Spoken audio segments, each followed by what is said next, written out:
Direktorat Tindak Pidana Narkoba Badan Reserse Kriminal Polri menangkap 7 tersangka kasus penyeludupan narkoba melalui kabin pesawat dari Medan menuju Jakarta. Wakil Direktur Tindak Pidana Narkoba Bareskrim Polri, Kombes Ari Ardian mengatakan, 2 dari 7 tersangka yang ditangkap merupakan pegawai maskapai Lion Air.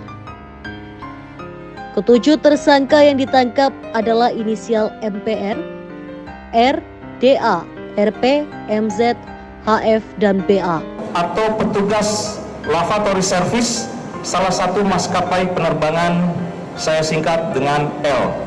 Sementara itu, MPR berperan membawa narkoba dari Medan ke Jakarta dengan menaiki pesawat.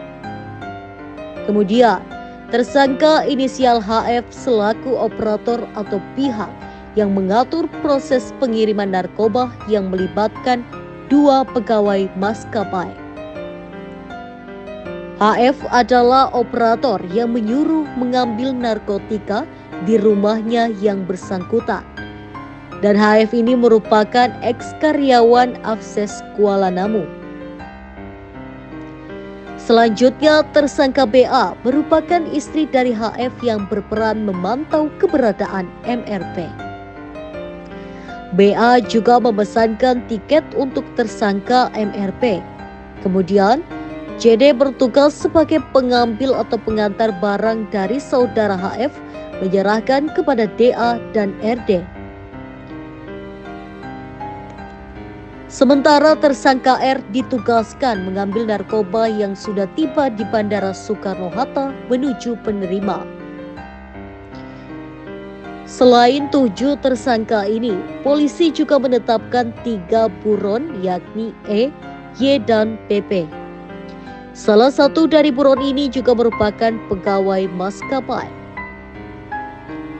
Adapun pengungkapan kasus ini bermula dari ditangkapnya MRP di Bandara Soekarno-Hatta pada 22 Maret 2024. Dari hasil mapping dan analisis para penyidik di lapangan, kita berhasil menangkap saudara MRP di Terminal 2 D Soekarno-Hatta, di mana kita berhasil menyita sabu sebanyak 5 kg dan ekstasi sebanyak 1.841. Ari mengatakan 3 karyawan tersebut mendapat upah 10 juta rupiah setiap menyeludupkan 1 kg narkoba.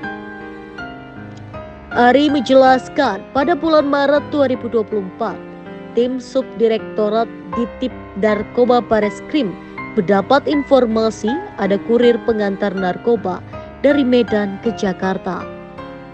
Pada tanggal 22 Maret 2024, penyidik menangkap tersangka MRP selaku kurir yang membawa 5 kg narkoba dan 1.841 ekstasi. Menurut dia, kedua karyawan tersebut mengambil narkoba dalam tas dari tersangka MRP di luar bandara. Kemudian tas berisi narkoba itu dimasukkan ke area Bandara Kuala Namu, Sumatera Utara. Setelah itu, yang bersangkutan bertemu dengan MRP yang berangkat dari Medan Kuala Namu, masuk tanpa melalui jalur pemeriksaan barang, tanpa melalui proses scanner. Sedangkan 2 orang karyawan dari maskapai ini membawa sabu dan ekstasi dengan menggunakan mobil lavatory service. Tersangka MR yang tadinya membawa tas kosong pun menukarkan dengan tas yang dibawa oleh DA dan RP. Direktur Keselamatan dan Keamanan Lion Air, Iyo Susyanto menyerahkan kasus ini ke Bareskrim Polri. Kemudian dia memastikan akan memecat karyawan yang terbukti terlibat dengan jaringan narkoba.